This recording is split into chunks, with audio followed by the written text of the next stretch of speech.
Pandai A. Baik, nombor 11 ialah soalan trigonometri. Okay, tapi yang dibagi dalam soalan kamu ni ialah graf sin saja. Okay, ingat balik macam mana bentuk graf sin, macam mana bentuk graf cosinus dan bagaimana bentuk graf tangent. Jadi dia boleh tanya macam-macam bentuk graf trigonometri. Jadi kat sini dia nak cari apa nilai P. Baik, ingat ini ialah satu pergerakan bulatan unit daripada 0 sampai ke 360 darjah. Jadi berkosong, kalau sin 90 darjah, 1.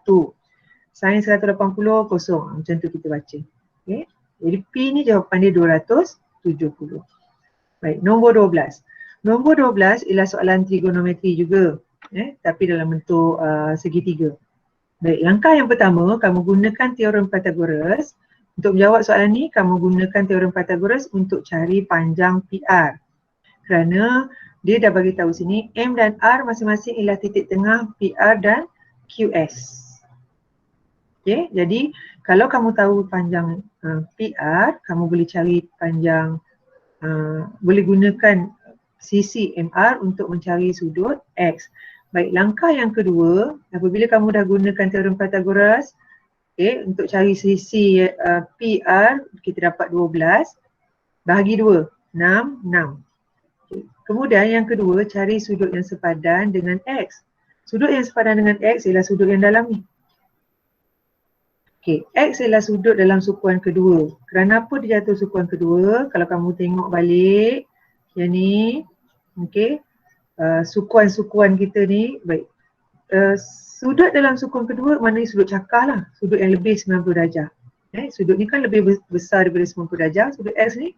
Okay, jadi tangent di situ bernilai negatif. Cari dulu sudut dalam dalam segitiga MRS ni dulu. Jadi sudut di situ ialah 5, gunakan tangent sudut SMR, opposite divide by adjacent. Okay, tangent sama dengan garis bertentangan bahagi dengan garis bersebelahan. Ni dah dapat 5 tadi. Sini 6. Okay, 5 per 6, kamu akan dapat. Oleh kerana sudut yang sepadan itu jatuh dalam sukuan kedua, X ni kita kena letak tanda negatif. Tangent negatif 5 per 6. Okay. Baik, soalan nombor 13. Soalan nombor 13 ialah soalan sudut di antara garis, di antara satah dengan satah lah ni. Jadi macam mana kita nak baca sudut antara tapak mengufuk J, menunjukkan sebuah kuboid. Okay, ni kuboid dengan tapak mengufuk JMRS, tapak bawah ni lah. Okay, namakan sudut antara satah LMRQ dengan satah LQS. Kita keluarkan satah yang terlibat saja, letak tepi. Okay, cuba tengok cikgu buat sisi bawah ni ialah yang warna pink. Kemudian yang dia lorekkan tu, okay, cikgu letak, dia sambung macam mana. Baik, macam mana cara kita nak baca sudut? Cari dulu garis yang bersilang antara dua satah. Kemudian tengok dekat mana satah ini membuat sudut 90 darjah di garis bersilang tu. Okay, dekat sini 90 darjah. Di sebelah kanan ni, di sebelah kanan di L ni sebenarnya, sudut sini bukan 90 darjah, walaupun di bawah ni 90 darjah. Jadi kita tak boleh baca sudut sebelah kanan, kita hanya ambil sudut di sebelah kiri kerana 90 darjah di Q untuk satah SQL dan satu lagi 90 darjah. Dia mesti bertemu 90, 90. Baru kita baca dekat situ. Jawapan dia SQR. Baik, soalan nombor 14 ialah soalan sudut tunduk dan sudut domakan. Apa yang penting dalam tajuk ni ialah cari dekat mana garis mengufuk. Soalan kata GH dan JM adalah dua tiang tegak pada garis mengufuk. Okay, sudut dongak bagi titik J dari titik H. Dari titik H maknanya mata kita kat sini. Dongak maknanya kita pandang ke atas. Jadi sudut dongakan ialah JHM. Okay, soalan nombor 15. Okay, soalan nombor 15 ialah sudut tunduk dan soalan sudut tunduk dan sudut dongakan juga.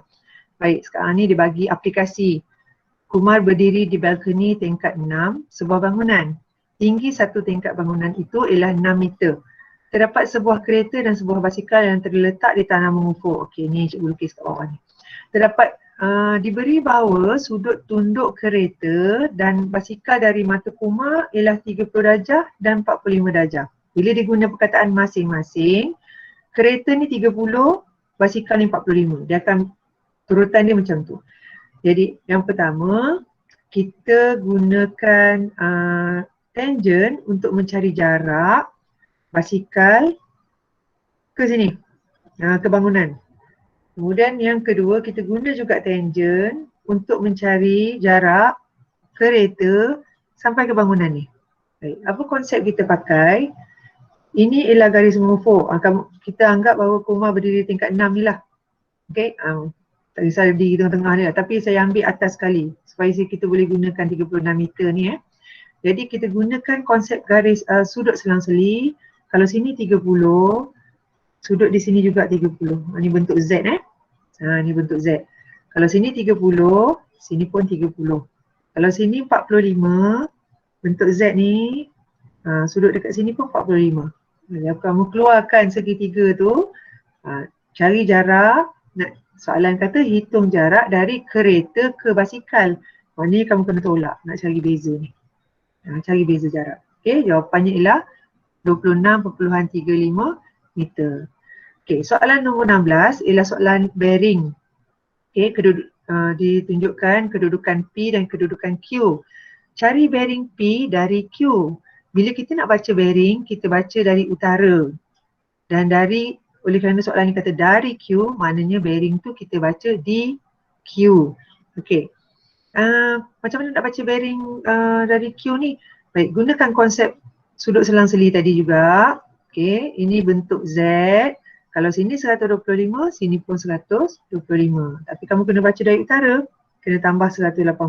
Jadi jawapannya 305 darjah. Okey, soalan nombor 17 ialah soalan bumi sebagai sfera. Baik, cikgu bentangkan bumi cikgu supaya senang nampak. Okey, baca. U ialah kutub utara, S ialah kutub selatan, PM sama dengan MS. Jarak PM sini sama dengan jarak M ke kutub selatan. Baik, kalau cikgu lukiskan dalam bentuk bentangan, O ni ialah khatulistiwa. Okey, maknanya P tu ialah 25 darjah ke utara. Dan jarak daripada khatulistiwa ke M, kita tak tahu, X. Jadi, tapi kita diberitahu bahawa jarak PM sama dengan MS. Jadi jarak M ke S ialah 25 campur dengan X. Ini kamu buat algebranya saja. Okay. Jadi cikgu campurkan daripada khatulistiwa ke kutub selatan ialah 90 darjah.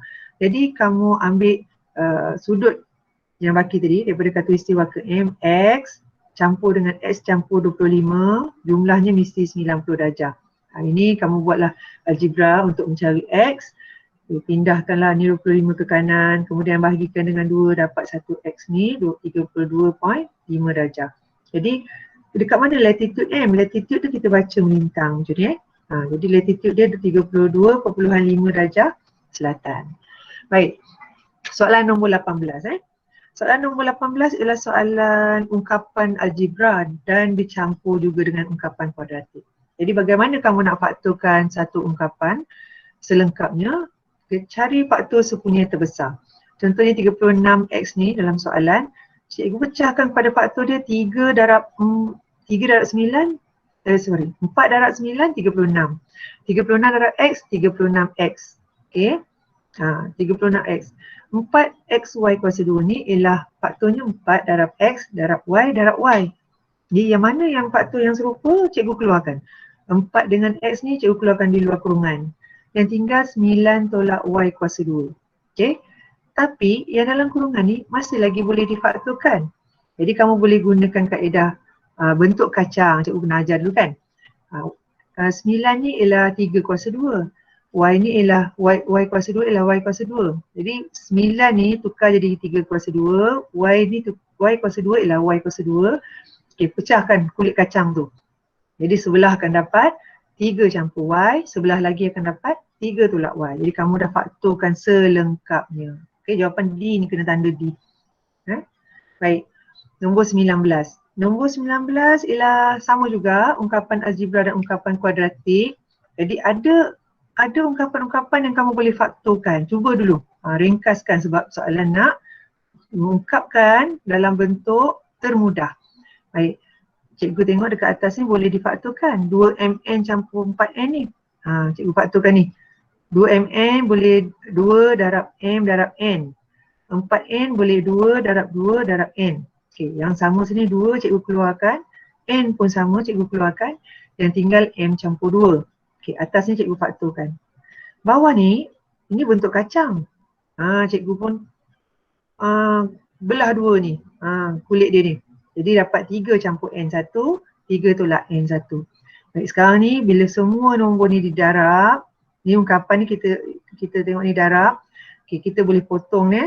3 tolak n ni boleh hapus. Apa lagi yang boleh? N dengan n ni, n dengan n ni pun boleh bahagi.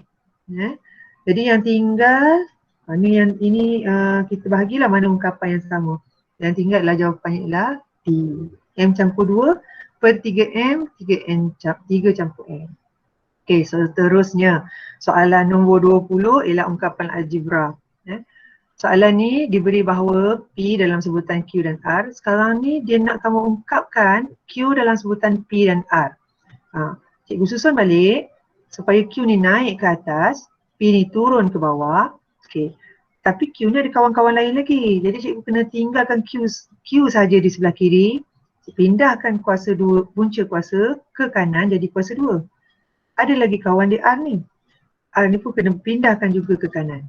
Jadi ini ialah jawapan, tetapi kita perlu selesaikan seperti pilihan jawapan yang ada. Di 5 kuasa 2, 25. P kuasa 2, P kuasa 2. Ini cikgu kembangkan. Baik.